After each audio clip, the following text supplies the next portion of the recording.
Hope you guys are all recovering from a short week last week. We have a fun guest today. Gina Gray is the Chief Growth Officer of Colle McVoy. Prior to that, she spent 7 years as a brand marketer inside of the Target organization and has been in the Minneapolis market for most of her career at different publishers and agencies. But Gina, really appreciate you coming on, spending some time with us today. It's good to meet you. Thanks for inviting me. I have to give you the proper pronunciation of Colle McVoy. Everybody screws this up, so you're totally cool. It's Colle. Like Colle. Okay, there we go. I should have asked that. Usually I ask people how to pronounce their names, not their agencies. You're good. Awesome. All right. Well, let's get into your origin story a little bit. So where'd you grow up? Where'd you go to school? Did you intend to get into the marketing industry? And tell me a little bit about your career. So I am a proud Minnesotan. I was born in St. Paul, Minnesota, lived here my whole life. Love it. Probably will never leave. I don't know. We'll see. I've got 2 teenagers now, so I'm probably not going anywhere. So I am so old that I was a communications major at the University of Minnesota. And back then I really didn't know what I wanted to do, but there was a TV show, if you remember, called Melrose Place. Oh, yeah. And Heather Locklear's character was the president of an advertising agency. I didn't remember that. That's so cool. That's D&D. It was called D&D. Mm-hmm. That's hilarious. I remember Melrose Place, but it was more a show that my parents watched, and I kind of I got to watch by osmosis. I feel. Okay, we're not going to go there. The fact that I was watching the same show as your parents, but we're not going to go there. But no, they had the coolest offices, and Heather was beautiful and cool, and she had cool outfits on, and so I was like, maybe I should get a job in advertising. So that's what I did with my printed newspaper, because that's how you looked for jobs back then, and you just applied for jobs. And back then, there was really 2 roles for somebody like me. It was either media or account. That's how you got into an advertising agency. And I, by the luck of the draw, got my first job as a media person. So I was an assistant media planner 1 million years ago, working on Belvedere and Chopin vodkas. So that must have been a fun account as a young person. That was back when you can only, if you were a spirits brand, you could only advertise in print. That was it. So I did the stint. I was having all the lunches with Vogue and Oprah Magazine and all that kind of stuff, which was really cool. That is cool. So no radio even back then? Nope. Okay. We had this, we were kind of innovative, and we proposed radio, and we were like, we think we can get this through. But back then, no. Mm-mm. Wow. How the world has changed now with pharmaceutical ads and alcohol everywhere. Maybe cannabis will be next. Exactly. It's wild. That's awesome. So you're at that first shop as a media planner, and then where'd you go next? So I realized that I was far too extroverted to sit behind a computer and sort of no disrespect to media people. I still love a flow chart. I still geek out over media, but I was way too extroverted for it. And so I made a decision that I wanted to try media sales. And again, print is what I knew. So I ended up starting to interview for jobs, and I landed a job at Minnesota Monthly Magazine, which is a local city magazine here. And ended up loving it. I loved being on the streets. I loved talking to people, meeting clients, going to events, and I was really good at it. So I just started kind of getting promoted up the ranks and ended up leading their custom publishing department for a number of years. But that was after 8 years. That was kind of when print started dying. Although, sidebar, I do believe print is back. That's a conversation. Well, that's a conversation for a different time. But I showed you a print product a few minutes ago, so I agree with you. Print is back. Print is back. Print is back. I don't know if we'll ever see a resurgence, but I feel like print is what the vinyl record was to the audio space now. I agree. My 16-year-old daughter, for Christmas, she wanted a subscription to Vogue. So I'm telling you, watch the young people. Print is back. Let's go. Yeah, I think there's a digital detox. People want to spend more time with tactical things and kind of put their device, over to the side from here to there. But we still need things to take our attention when we're digital detoxing. So yeah, that's a great. Oh, I totally agree. Totally agree. Love that. So I did that for a 8 years on the while, sell 8 side. years Yep. on the sales side, loved it. And I had little kids at the time, and I was just kind of burnt out. I was tired of sales and kind of hustling the streets. And I just decided to take a 6-month breather and was just picking up some freelance projects, like selling some special projects. And I realized that I wanted to go back to work. And I started interviewing for agency biz dev jobs here in Minneapolis. And I was kind of like, oh, I'm good at sales. I should go back to an agency. But a girlfriend of mine called me and she said, hey, did you get a new job yet? No, I didn't. She said, I need you to come to Target on the agency relations team and fill in for a maternity leave. 4 months. That's all I need you for. And I was like, okay. So I ended up doing that. Loved it. I started as a contractor and very quickly converted to a team member. So I spent 7 years at Target leading agency relations. So managing their agency roster, sourcing new agencies, negotiating with agencies, doing agency evaluations, partner therapy, all the things. And that was really a gift for me. And it was really a pivotal moment in my career because it changed the trajectory. I was no longer, definitely sort of really focused on both sides of media. It was just opened my eyes to working with all different types of talent, frankly. I mean, Target's agency roster at the time was, 50-ish. So I just was exposed to so much. And I actually led the search to hire Colle McVoy for Target. We are still a proud partner of theirs. Congrats. And loved them. I mean, of course, local shop. I'm a local girl. And after about 7 years at Target, I loved it. I proudly wore my red and khaki. I was all in on it, but I knew that I needed to get uncomfortable. I decided that after a lot of soul searching, that my favorite part of the job was working with agencies. So I'm like, maybe I'll go back to one and, do the sales thing. So I am one of the very few morons that leave sort of the pleasant, fun client side job and go back to the agency craziness. Yeah, that's wild. Well, I've only ever worked at agencies for 13 years in a business development role. So I know what you do from, a smaller shop, specialty shop perspective. But I imagine it must have given you really great insight to be on the receiving end of pitches and capabilities and negotiating master service agreements and all that stuff. So I imagine you have a whole different perspective that you bring to the new business role and the growth role at Colle McVoy, because, that is something that most of us never get the opportunity to, have that other side of the equation. It really was a gift, is a gift. I think I have a very strong sense of what marketers are looking for in an agency. And I swear it's because I spent 7 years trying to help my brand marketing partners at Target find the right partner. So I can tell pretty easy what they're looking for. That's cool. So what's the biggest difference as a growth person from working at, say, like a publisher, like a magazine or a digital publisher versus an agency? My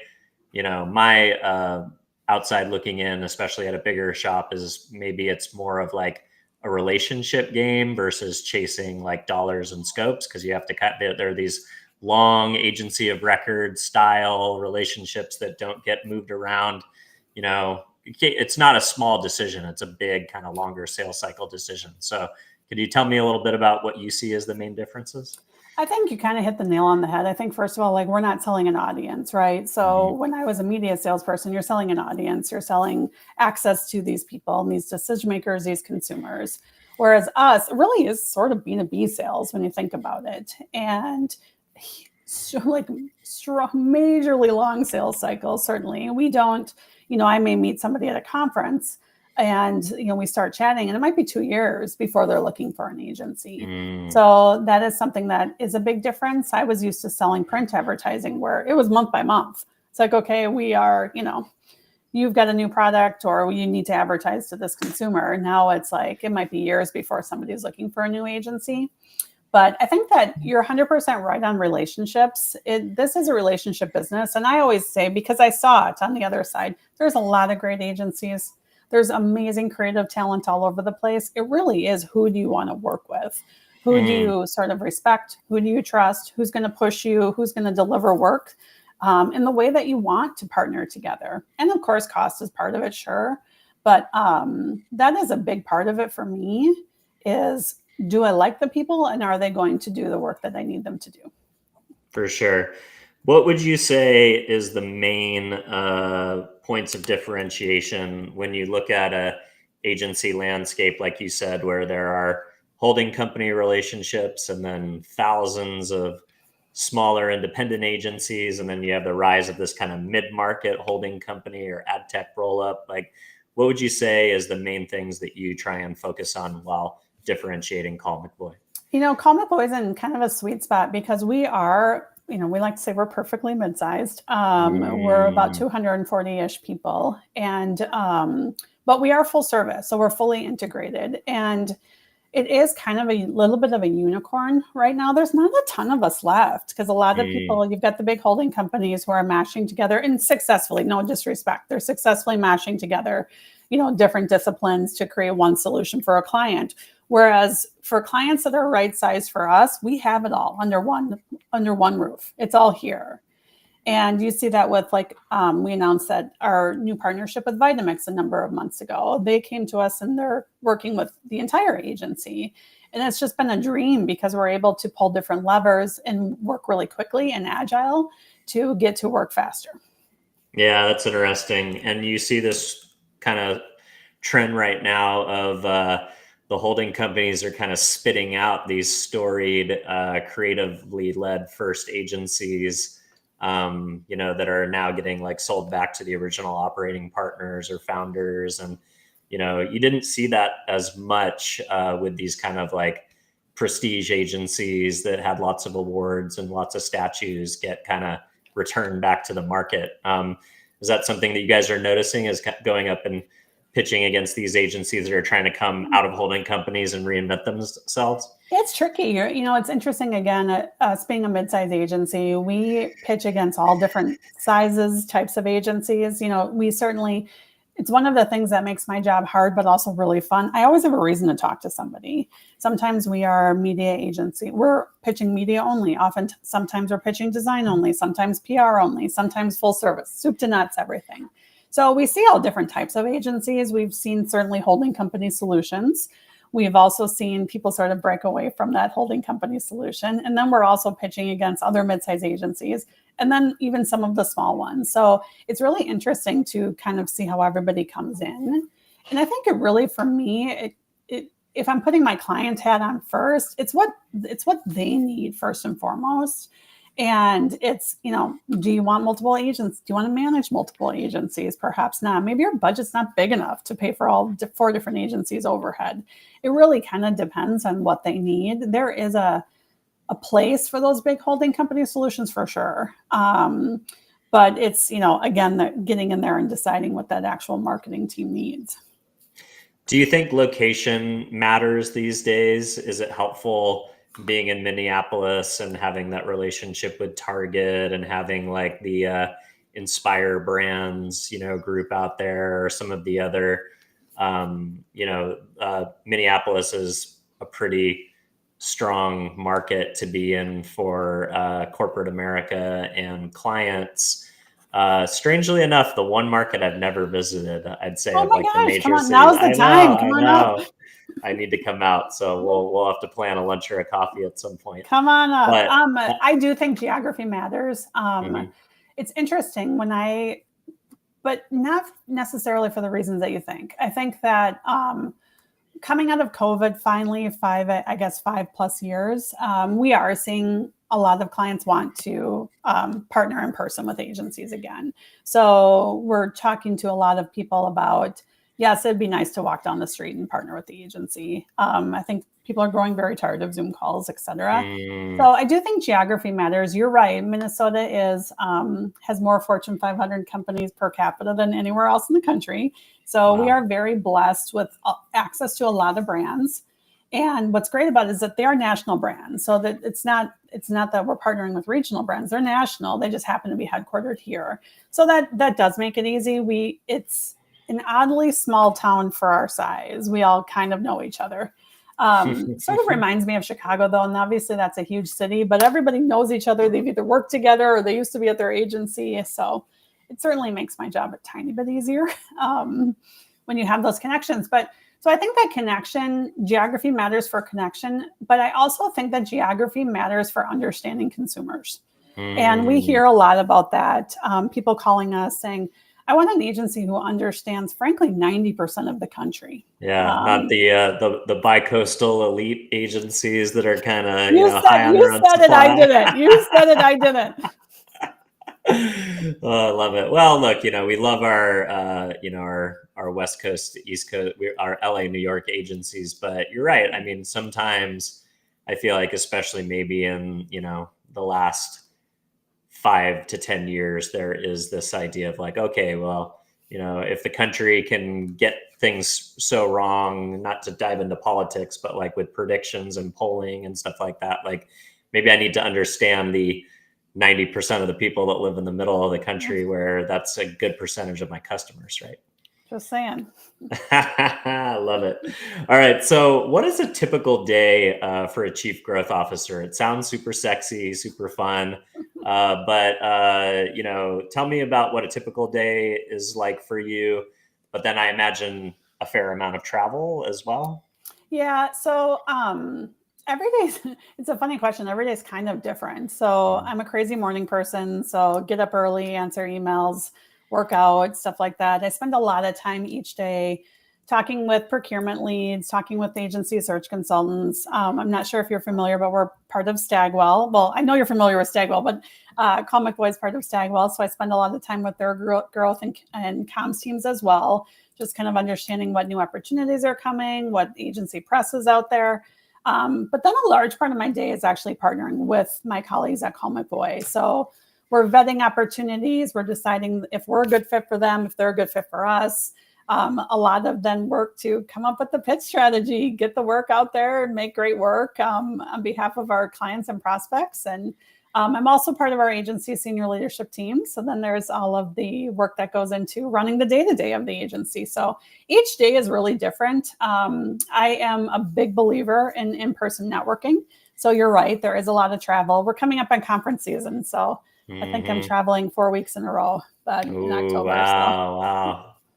Yeah, will you be at Masters of Marketing? I think. Is that the ANA one? Yep. A lot of my stuff kind of comes through last second, but I just got an invite to something at Adweek, so it looks like that is going to be on my list. And then I'm going to Shop Talk Chicago next week. Nice. The show is pressed there. Okay. But yeah, I travel. Nice. I travel about 50% of the time, but I usually take what we call the local summer in Southern California, when the kids go back to school and I can go to the beach and find a parking space and go surfing. I like to travel as little as possible, but I agree with you. I think, in an age where, AI is kind of making people's inboxes explode and it's really hard to break through to buyers cold, I think nothing really can replace, a handshake and a stare in the eyes and, a meal.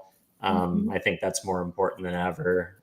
So it sounds like you believe, you subscribe to that as well. I do. And that's for prospects and frankly, our clients. I mean, lucky for me, I have a lot of relationships with our current clients too. So oftentimes I'll go to different conferences and kind of sort of double up, spend some time with some current clients, and then obviously meet potential new partners.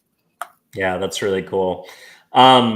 So I also wanted to ask, are you guys back in the office? What is the dynamic of your workforce now at Colle McVoy as it pertains to return to office? Yeah, so we've been back, not full time, but we go in on Tuesdays and Thursdays religiously. We've coined it intentional togetherness days. And and we've been back, gosh, have we been back since probably January 21? I don't know. A while. Yeah, we've been back for a while. And I love it. So I went back to the office summer 2020. Wow. I am very extroverted. I'm not good at home. So I called our CEO at the time and I said, you got to get me out of this house. And she said, you can go in. The office is open. You just have to follow all the city protocols. So I'm a big believer in collaborating in person. I think that we get to our best work together for sure. And I just like being around people. I'm energized by people. So yeah, we're officially back 2 days a week. I go in probably 3, sometimes 4 pretty religiously, but it's important. I think people have shown that it works successfully. They can kind of pivot back and forth. I've heard other agencies doing things. Some are going back 4 days a week. We are starting to see a lot of our clients going back way more really recently. Target's going back a couple of days a week, 3M, United Healthcare. We're seeing a lot of local brands going back much more too. Yeah, no, that totally makes sense. It seems like, just I don't know. I've been working remote since before it was cool, probably since 2010. But it's a lonely existence, being in your home office. I was lucky enough to have a summer intern, so we got a WeWork in La Jolla, California. And I was really excited. I didn't know what to expect with a Gen Z coming on board with the team. I hadn't hired one in a minute. And I was like, so what do you want? Like work from home? You want like a hybrid situation? And she's like, no, I want 5 days a week and starting at 8, leaving at 5. I really want the in-person experience and I want to learn. So it's like, wow, I was kind of blown away by that, but I, dove in head first. And even though it was a little annoying to, get dressed and drive 45 minutes both ways, my family could tell even my demeanor at home changed, and I was more, I don't know, just pleasant to be around. Yeah. Do you have kids at home? Yeah, I've got a lot of 3 kids at home, so it's definitely a dynamic to. That was part of it that was driving me crazy. I didn't want to know what they weren't doing, what they were doing, or what they weren't doing either. That's funny. So, was Colle McVoy part of Stagwell prior when it was called MDC, or are you guys a newer acquisition? No, we're a legacy MDC. Okay, nice. So it seems like things are on a tear. It's been a really successful, run under Mark Penn and kind of the Stagwell rebrand. What would you say is like the major differences that you've seen that has contributed to, the wins that they've been having? Yeah, I mean, I think obviously if you were to speak to Ryan Linder, somebody they could talk a lot more in depth. But I think, from our vantage point, obviously focusing on digital transformation has been huge. We have best-in-class agencies there. We have best-in-class creative agencies. And I think that, Stagwell has a really unique, they're sort of the challenger network, if you will, which I think is a really interesting position. And the truth is that we see it even at Colle McVoy and the agency landscape. That sort of perfectly mid-sized is a really great place to be. Do you ever have to pitch against other agencies within the network, or is that like a no-no? No, we do. We do sometimes. Interesting. Yeah. We're all friends. We all work together. What's funny is that sometimes we pitch against each other and 5 minutes later we're partnering together on a client. So that's funny. I was always curious, like how much of the agency pitch process is still kind of, Mad Men / the pitch, like where it's like, a group, it's like reality TV. There's a reason they made a reality show out of it, right? Because it was so like chalk perfect for that. I'm still triggered by that show. Oh, I love it. I haven't revisited it for a long time, but is it still kind of similar to that process of like, there are 10 and now there are 5 and now there's 3 coming in and you see each other in the hallway with your, used to be like your sandwich boards and stuff before you went into the office, but is it still that dramatic or has it changed? I mean, it doesn't, it definitely, so let me say this. I was afraid of that show, The Pitch, when I took this job. I was like, is it going to be like that? Because I was remembering from my previous life, my first agency job. It is still like that to a certain extent. It doesn't feel as dramatic to me. I definitely think that all the technology has made it, frankly, collaboration's easier. people can go home and work. We're not just locked in the agency, working around the clock. I think that we get to work a little bit faster. But I was in a pitch which I can't speak about yet. But we were the middle spot. There was 3 agencies, and we were in the middle spot. We knew the people before us. We knew the people after us. So I love it. Everybody's like, hey. How is AI changing the pitch process at agencies? I've heard it's a lot easier to rip commercials and do concepts and storyboards. Like, I feel like maybe AI is playing the most in the new business side of agency work, but I'd love to hear it from your side of someone who's engaged in it every single day. Yeah. Like, is AI changing your process or supplementing your process more than in prior times before it was widely available? Yes. However, I would argue that at Colle McVoy, it's not more used in new business than it is on behalf of our clients. Interesting.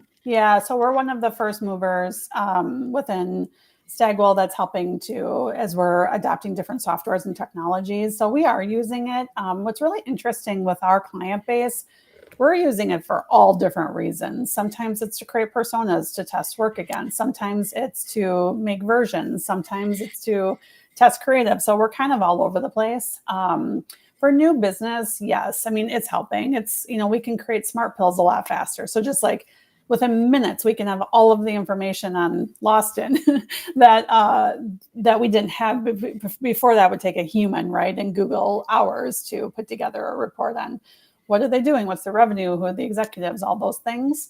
So that's helping. I think that we're just starting to experiment with,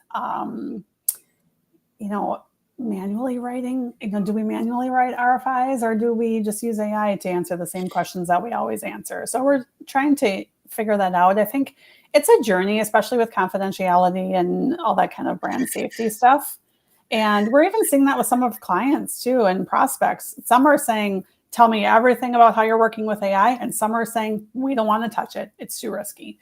So we're kind of really doing it on a case-by-case basis. So I'm giving you a very long answer. Yes. Like, we're working with it in new business. We're working with our clients. But at the same time, we're kind of having to take it case by case based on sensitivities.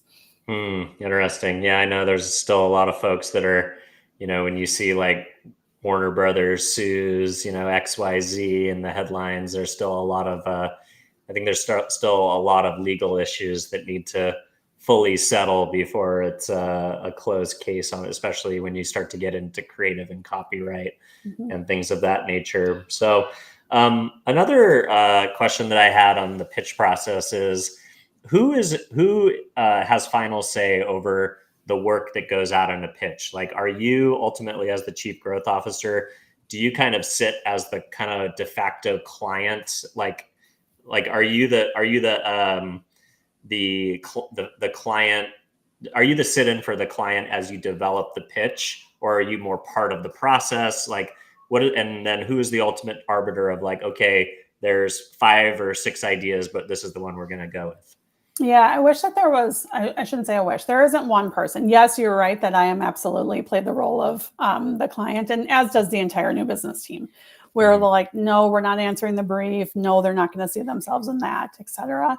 But, at Colle McVoy, we're not we like to say that we're not a big reveal agency. So it is really, we insist on collaboration, frankly, as part of the process. So there aren't a lot of big surprises. So there isn't a lot of tense things at the last minute where it's like, no, we can't show that, because we've developed the work together, both internally and externally. I would say that ultimately, yes, of course, head of creative, head of strategy, and then, oftentimes president or CEO certainly weigh in too. But I'm super lucky. I work with people who are really smart and very strategic. And so we kind of usually get there together. Sometimes there's healthy debates, but ultimately, no. I mean, you don't necessarily want me weighing in on creative. I'll say if I think it answers the brief. That's funny. Yeah, no, I think ultimately, as biz dev people, that's probably not the lever that we have, but I think we are good stewards of the clients' expectations, their chemistry, what will work well with them, knowing them personally, and hopefully having done the research, kind of have an idea of what is going to respond to them. Maybe not the person coming up with, but you could definitely, and I think a good place to respond to work that you think will resonate. So I also, does marketing for the agency report into you as well? It has in the past. It isn't right this second, but it has in the past. That's a tricky one. I think you can make an argument either way. And sometimes there's like a church and state thing. And other times it's no, marketing should be in service of sales or vice versa, right? Sales and service marketing. So right this second, it doesn't, but I partner very closely with them. Nice. And do you feel like an agency's marketing is important? For a long time, I feel like, we kind of got away with not doing great work for ourselves because we made the excuse that we were always too busy and always doing the best things for clients. But I felt like, especially during the COVID years when maybe you didn't have the opportunity to, have as much face-to-face and personal time with people, if people were doing research in a vacuum, your marketing became more important. How much do you kind of need the marketing to be at a certain level in order to kind of back you up while you're out there talking to prospects or talking to relationships? I mean, I think you need it. It's, again, like when you think about it as sort of B2B marketing, I definitely think you need it. We all need brand awareness, right? Anybody, B2B, B2C, whatever. So I do think that it's important. I would argue that a lot of agencies haven't quite cracked the code. But I think that, we do a pretty good job of identifying who our audiences are, how we're speaking to them, trying to keep up with a regular cadence. I think it's different. I think it's different for many different types of agencies. It really kind of depends on how your business comes in the door. But I do think it's critically important. I do think that you have to have that machine in place, first of all, to get on people's radar, because you can't just do one-to-one reach outs. Nobody's going to read those emails. So how are you getting on the radar of potential partners? Interesting. Yeah, I feel like, inbound is becoming more and more important in this world where, like you said, the one-to-one cold outreaches are almost, non-existent, I think, as a tactic these days. So no, that's really interesting.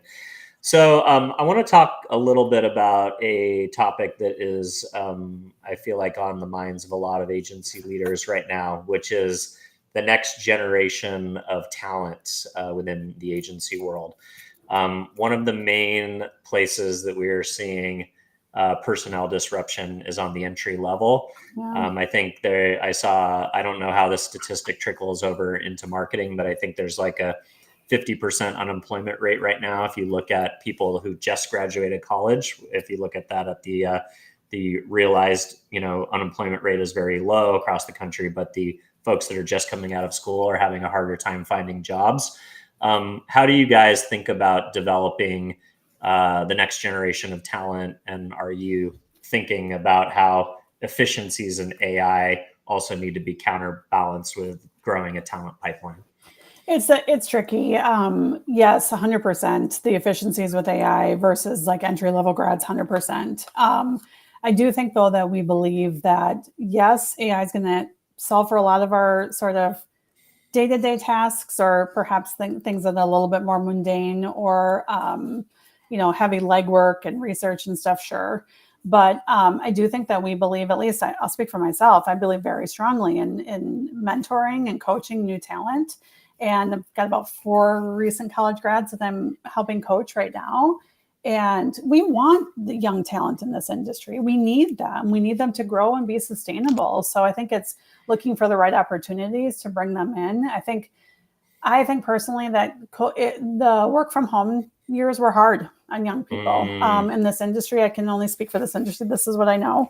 And they didn't have the benefit of osmosis and just like being with people in person and just listening to some people chatter down at the coffee maker. So I do think that that was a little bit of a missed opportunity, couldn't be helped. So I think that we're kind of still in this, though, personally. Like, we've got to keep developing young talent. This is what this industry needs. We need their fresh perspective. We have a couple open roles right now, and we're talking to some young candidates, and they're bringing an AI acumen that I mean, us older people had to work kind of hard to get to, and they're just bringing it in because Wow. they just know it. They Yeah. already, well, I use blah, blah, blah, blah, blah to create this. And when I was in college, and I'm like, what? Oh, okay. They're making videos. They're making like all the different things already themselves. That's crazy. What's the best piece of career advice you've ever received? It's a great question. And you don't know me very well, but if you did know me, you would know this. I think for me, I got a piece of advice, and it was all around kindness. And then just be nice to people. And a woman that used to work with me, she gave me a little sticker, and I have it on my desk here at home. Work hard and be nice to people. For me, that's the best career advice I've ever gotten. You get a lot. You work hard and be nice to people, period. Yeah, I love that. And, I think that's another thing that COVID maybe did a good job with, or maybe just the environment that we had during COVID, is it kind of maybe shifted some folks out who kind of came from that old school, more boiler room, I guess, mentality, or management by fear, or, lack of work-life balance. I mean, I think you have to be prepared to do all-nighters once in a while, work weekends, not have, this perfect, easy schedule. But I feel like organizations have come around to the idea that flexibility, I think, is really key. And then I think managing people in a way that isn't based on fear tends to get the best results out of them.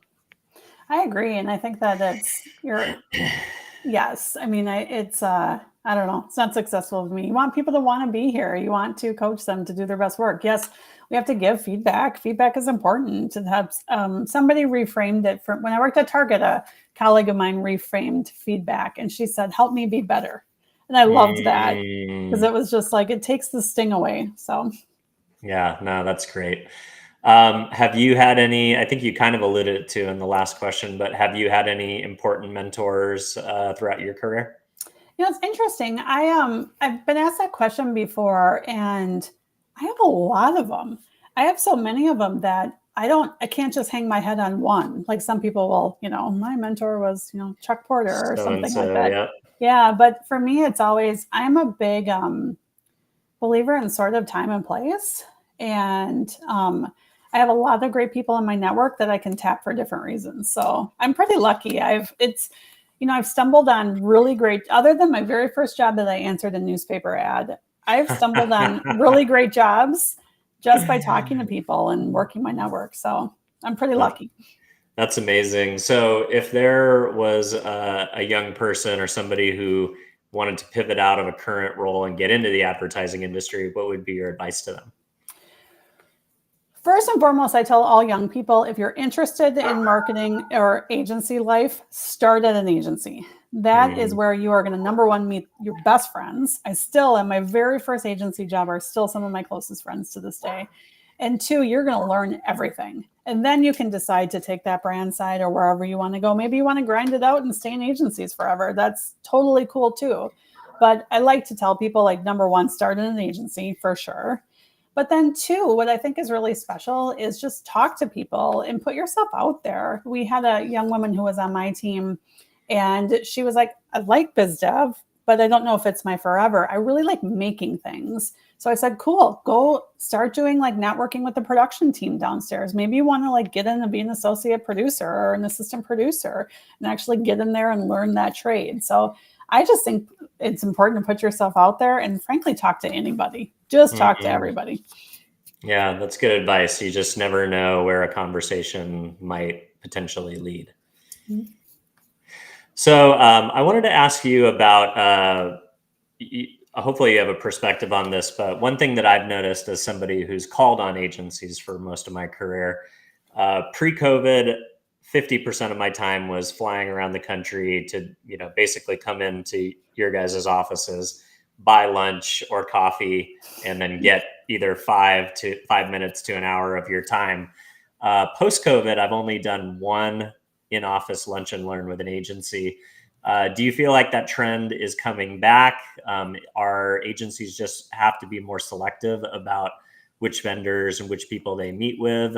What do you think is the current status of the Lunch and Learn? Yeah, I think that, so I'm seeing, because we have a full service media department, I'm seeing media reps are coming in again. They're bringing lunches. We had crumble cookie other day. Let's go. So we are seeing that for sure. I'm not seeing it as much. Like, remember the production companies like would come people would bring in in reels. Yeah, and they'd come in like once and like feed everybody once a month kind of thing. I'm not seeing a ton of that, or maybe I'm just not invited. I'm not sure, but I'm not seeing a ton of that, but we are seeing the media people come in. I'm a big coffee lunch person. I have a personal goal. I like to have a meal at least once a week with a prospect or, a friend, client, acquaintance, somebody. Just sit down and let's just catch up. That's a great goal. I was going to ask you how you manage to stay in touch and stay on the top of people's radars when you have, potentially, like you mentioned, a 2-year sales cycle before that brand or that relationship might even be in the market for an agency. It's tricky. It's tricky. Mm-hmm. Yeah, that's fun. It's very easy to forget about people if you don't. So yeah, I love it. Well, Gina, this has been a pleasure. It's always exciting for me to talk to somebody in your shoes as a aspiring agency business development person. So I really appreciate you answering my litany of inside baseball questions. Anything that I haven't asked you that you want to get out there for the viewers to Gosh, I don't know. I'm looking at some of the questions you gave me to prep her. Well, if not, you could let them know where they could learn more about Colle McVoy, or where anybody who's listening that might want to reach out and potentially say hi to you. Maybe you could. That's lovely. So I will be on the conference circuit coming up, A&A Masters of Marketing and some other ones this fall, certainly. But we are part of the Stagwell Network, so you can find us through Stagwell. But we're also collemcvoy.com. You can find me on LinkedIn. I love LinkedIn. I love connecting with people, and happy to grab a cup of coffee or a virtual cup of coffee, certainly, anytime. I love it. Well, that's how we met for this podcast, was on LinkedIn. So I love it. You're going to come up and visit. You heard it here first. I am. I'm holding you to helping me get a Lunch and Learn there. I might want to do it before January. Good point. Or after. Or after, one or the other. All right. Awesome. Well, Gina, thanks so much for coming on the show. Thanks for hopping on late in the evening on your end of the world. We do appreciate it. And for all of those of you who are watching at home, if this is the first time you're seeing the show, don't forget to give us a like or a subscribe or a follow or all of the things. If you're listening to the podcast and you're listening through a podcasting platform, an honest review is how we find a larger audience organically. And last but not least, if there's somebody out there in agency land, or somebody who's made the jump from brand marketer to agency leader, or somebody who you think would just enjoy the conversation that I had with Gina today, don't forget to share the show. And with that, Gina, I will go ahead and let you go. Have an amazing evening, and I'll look forward to seeing you out there in the streets, or maybe in Minneapolis sometime soon. Sounds good. Cheer for the Vikings tonight. Let's go. All right. Got to get that plug in.